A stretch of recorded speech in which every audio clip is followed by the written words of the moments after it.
Sorotan kedua saudara, Erlangga Hartarto tiba-tiba mengundurkan diri dari posisi Ketua Umum Partai Golkar. Erlangga beralasan untuk menjaga stabilitas transisi pemerintahan ke depan dan keutuhan Golkar. Banyak yang bertanya-tanya, mengapa Erlangga mundur di saat Golkar tengah adem ayem dan juga hanya berselang 4 bulan sebelum masa jabatannya berakhir pada Desember mendatang. Lalu apa atau siapa yang membuat Erlangga lengser dari pucuk beringin? Saya Erlangga Hartarto. Setelah mempertimbangkan dan untuk menjaga keutuhan Partai Golkar dalam rangka memastikan stabilitas transisi pemerintahan yang akan terjadi dalam waktu dekat, maka dengan mengucapkan Bismillahirrohmanirrohim serta atas petunjuk Tuhan Yang Maha Besar, maka dengan ini saya menyatakan pengunduran diri sebagai Ketua Umum DPP Partai Golkar.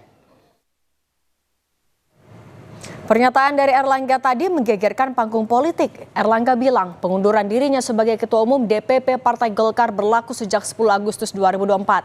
Dalam video berdurasi 6 menit itu, Erlangga juga menyampaikan keberhasilan Golkar dalam pemilu legislatif dan Pilpres 2024 di bawah kepemimpinannya.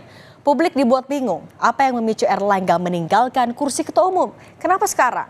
Padahal hanya kurang 4 bulan lagi masa kepemimpinannya di partai berlambang beringin usai. Hal ini memantik isu berembus kencang jika kemunduran Erlangga karena ada tekanan. Pasca mundurnya Erlangga, kondisi internal Golkar relatif kondusif. Golkar move on dengan menetapkan Agus Gumiwang Kartasasmita jadi PLT Ketua Umum Partai Golkar. Sebaliknya berembus kencang, biang dibalik mundurnya Erlangga justru dari faktor eksternal.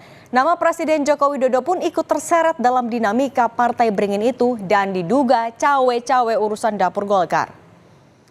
Apalagi Erlangga sempat bertemu 4 mata dengan Jokowi di Istana Kepresidenan 1 hari sebelum dirinya mundur sebagai Ketum Golkar. Saat itu Erlangga sempat merespons sejumlah pertanyaan wartawan. Erlangga mengatakan dirinya memberikan informasi perkembangan terkini soal kondisi ekonomi.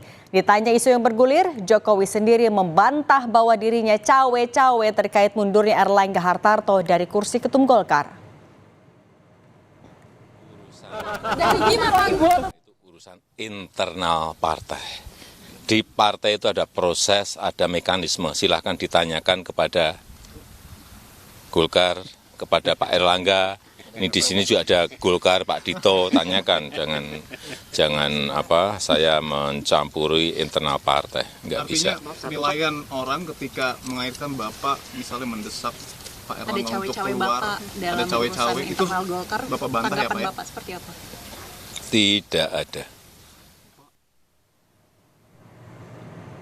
Mantan Menko Polhukam Mahfud MD turut mengomentari pengunduran diri mendadak Erlangga Hartarto sebagai Ketum Partai Golkar. Mahfud menyebut teka-teki penyebab mundurnya Erlangga akan terjawab saat Munaslup Partai Golkar.